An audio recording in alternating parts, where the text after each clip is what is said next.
The world's first painted animation film. Is it art?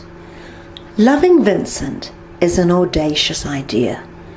The world's first fully painted animated feature, but one that seems to have paid off handsomely.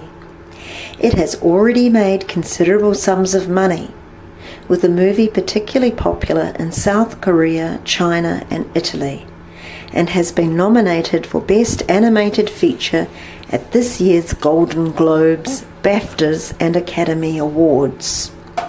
The story is set 1 year after Van Gogh's death in 1890 and focuses on the Dutch painter's postman son Armand's attempt to personally deliver the artist's last letter to his brother Theo.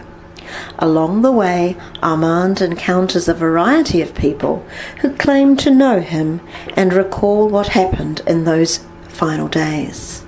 Speaking from his studio in Gdansk, Poland, co-director Welchman says it was the mystery and conflicting accounts surrounding Van Gogh's death that provided the narrative key to telling a compelling story that could become a full-length film. The original concept was to tell his story by bringing his paintings to life.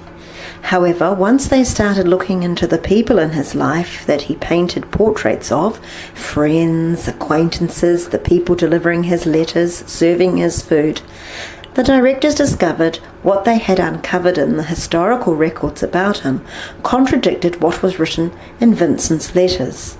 They were not attempting to correct history, but rather to make a story about this contradiction. We were also trying to find out what was in his mind in his final weeks, because on the surface things were going much better for Vincent in the last 10 weeks of his life. He'd just sold his first painting and been included in 2 exhibitions of what we now call the Post-Impressionists. Monet, the painter, had described him as the best new talent coming through. He'd just had a nephew named after him.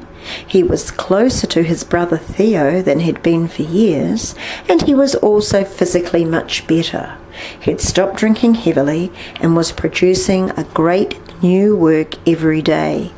He was at the height of his powers as a painter, so why would he commit suicide just when he seemed to be achieving things that he had been working so hard for in the previous decade? The book, Van Gogh, A Life, published in 2011, offered a different view on how the artist died. It suggested that he didn't commit suicide and that he was shot by teenage boys. This confusion heightened the mystery around his death and was a good way of looking into his life, as it reflected the contradictory views people had of him. One person said he was bad, another that he was quiet and never drank, yet another that they used to hang out all the time with him and get drunk. We want people to make up their own minds about what kind of person he was and what happened to him. The directors were determined for this movie to be an animated movie, using the painting style of Van Gogh to somehow bring his paintings to life to tell his story.